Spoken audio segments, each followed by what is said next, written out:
지도상으로 서로 국경조차 맞대고 있지 않은 두 나라.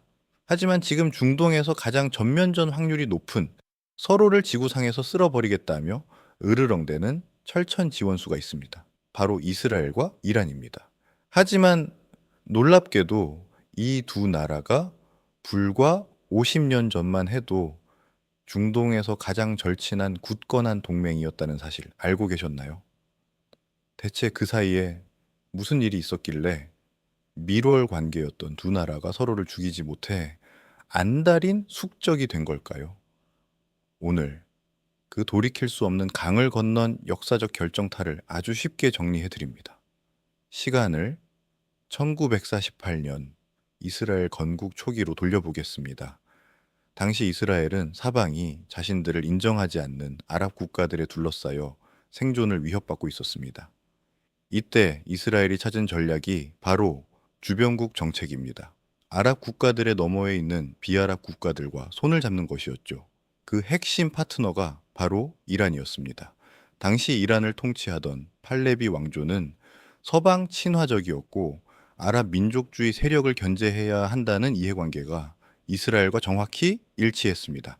이란은 이슬람 국가 중 두 번째로 이스라엘을 국가로 인정했고 이스라엘에 원유를 공급했습니다.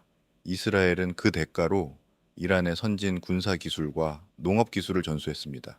심지어 이란의 악명, 높은 비밀 경찰 샤바크를 훈련시킨 것도 이스라엘의 모사드였습니다.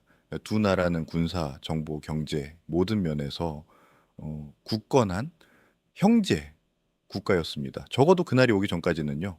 1979년 중동의 지정학을 송두리째 뒤흔든 대사건이 발생합니다. 바로 이란 이슬람 혁명입니다. 친서방 정책과 독재에 지친 민중들이 팔레비 왕조를 축출하고 종교 지도자 아야톨라 루홀라 호메이니를 맞이한 것이죠.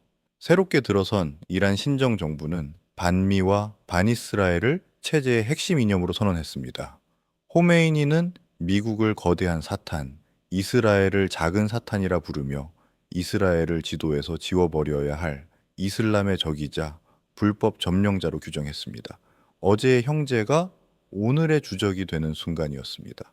혁명 직후이라는 이스라엘과 모든 외교 관계를 끊고 테헤란에 있던 이스라엘 대사관 건물을 팔레스타인 단체에 넘겨버렸습니다. 하지만 두 나라는 물리적으로 멀리 떨어져 있어 직접 싸우기는 힘들었죠. 그래서 시작된 것이 바로 그림자 전쟁, 즉 대리전입니다. 이란은 이스라엘을 압박하기 위해 이스라엘 주변의 무장 단체들을 지원하기 시작했습니다. 대표적인 것이 레바논의 헤즈볼라와 가자 지구의 하마스입니다. 이란은 이들에게 돈과 무기, 기술을 제공하며 이스라엘을 끊임없이 공격하게 만들었습니다. 이스라엘도 가만히 있지 않았습니다. 이스라엘은 이란의 핵무기 개발을 가장 큰 생존 위협으로 간주하고 이란의 핵 과학자들을 암살하거나 핵시설에 사이버 공격을 감행하는 등 그림자 속에서 이란을 타격해왔습니다. 결국 이스라엘과 이란의 갈등은 단순한 영토 분쟁이 아닙니다. 이것은 존재의 부정에 기반한 체제와 이념의 충돌입니다. 이란의 신정 체제가 이스라엘 축출을 포기하지 않는 한, 그리고 이스라엘이 안보를 위해 이란의 영향력을 용납하지 않는 한, 이 두 천적의 위험한 대립은 앞으로도 중동의 가장 큰 화약고로 남을 것입니다.